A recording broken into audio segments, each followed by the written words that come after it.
నువ్వే చూసుకో అని చెప్పిన నేను. ఏంటిది అన్నది. ఒక వాళ్ళ ఇంటి పేరు పాత్లావత్. పాత్లావతేనా? పాత్లావత్.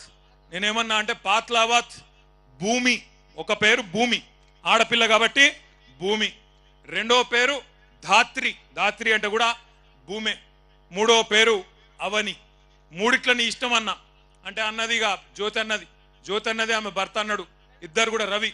ఇద్దరు అన్నారు ప్రవీణ్ ఇద్దరు అన్నారు అన్న భూమి బాగున్నది, నా బిడ్డ పేరు పాత్లావత్ భూమి నాయక్, రేపటి నుంచి భూమి నాయక్ అని పిలుస్తా అని చెప్పిండు. సంతోషం, గుండె నిండా సంతోషం అనిపించింది. ఎందుకంటే ఇవాళ ఒక పోరాటంలో చిన్న పాత్ర మాది. నిజానికి పోరాడిందంతా ఇక్కడ కొడంగల్ భూమి పుత్రులు, కొడంగల్ ఆడబిడ్డలు. మీరు కొట్లాడిన కేవలం మేము మీ పక్కన నిలబడ్డం తప్ప మేం చేసింది ఏం లేదు. కానీ మీ ఎమ్మెల్యే ముఖ్యమంత్రి మీ ఓట్లతో గెలిచినోడు, మీకేమన్నా మంచి చేయాల్సినోడు ఏం చేస్తున్నాడు? ఇవాళ 70 మంది మీద కేసులు పెట్టి 40 మందిని 40 రోజులు జైల్లో పెట్టి ఆడబిడ్డలను గోసవుచ్చుకున్నాడు. అందుకే నేను అంటా ఉన్నా, రేవంత్ రెడ్డి గారు మర్చిపోకు, యాది పెట్టుకో. కొడంగల్లో ఉండే మా గిరిజన బంజారా బిడ్డలు తలుసుకుంటే రేపు చిత్తుగా ఖచ్చితంగా నిన్ను ఓడగొట్టి ఇంటికి పంపిస్తారు. నీ అచ్చంపేటకు మళ్ళా తిరిగి పంపిస్తారు, యాది పెట్టుకో. ఒకటి మాత్రం పక్కా, ఇవాళ రేవంత్ రెడ్డి మోసం ఒక కొడంగల్లోనే కాదు, మొత్తం రాష్ట్రం అంతా దేశమంతా తెలిసిపోయింది. నేను హకీంపేట దాటి కిందికి కోస్గిలకు వచ్చిన. కోస్గిలకు వచ్చే వరకు ఆ గుడి దాకా ఒకటే జనం బ్రహ్మాండమైన స్వాగతం పలికి. నాకు నిజంగా అర్థం కాలే, మనం పోతుంది నిరసన దీక్షనా లేకపోతే మనం ఉప ఎన్నిక వచ్చి ఆయనతో రేవంత్ రెడ్డి ఓడిపోయి నరేందర్ రెడ్డి గెలిచిపోయి జులూస్ తీసుకుంటున్నామా నాకు అర్థం కాలే. ఆడికెళ్ళి ఇడికి రానికే గంట పట్టింది. గంట పట్టింది. నన్ను నా చేతులు ఆయనతో అటు గుంజి ఇటు గుంజి నా గోర్లు పోయినాయి, నాకు రక్తం కూడా వస్తుంది. గట్ల అయిపోయింది నా పరిస్థితి. ఇలా అంటే ఇవాళ ఎట్లున్నదంటే ముఖ్యమంత్రి నియోజకవర్గంలో కూడా ఎప్పుడు ఎన్నిక వస్తుందా, ఎప్పుడు కాంగ్రెస్ పార్టీని బొంద పెడదామా, వీళ్ళ మోసాలకు బుద్ధి చెప్పుదామా. నేను చెప్పేది కరెక్టేనా? పక్కానా? ఒక పని చేద్దాం మరి. రేవంత్ రెడ్డి గారు నీకు ఒక బంపర్ ఆఫర్ ఇస్తున్నాం. చలో, నీకు ఒక బంపర్ ఆఫర్.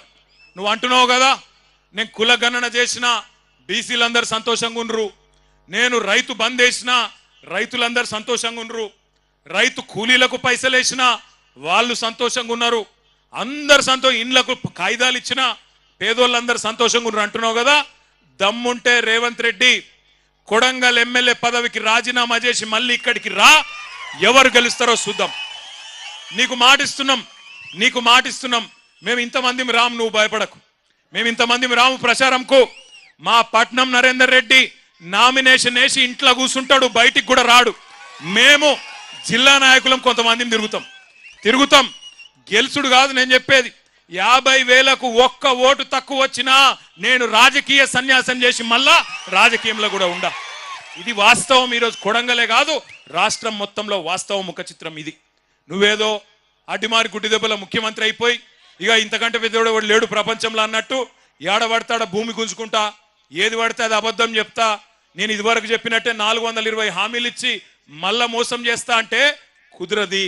ఇవాళ రైతులు అడుగుతున్నారు, రాష్ట్ర వ్యాప్తంగా గర్జిస్తా ఉన్నారు. మీరు చూస్తున్నారు వీడియోలు, ఆ వాట్సాప్లలో వస్తున్నాయి ఆ వీడియోలు, ప్రజలు మాట్లాడేటి. అవి ఏం తిట్లా నాకు అర్థం కాదు. అవి ఏమన్నా తిట్లా?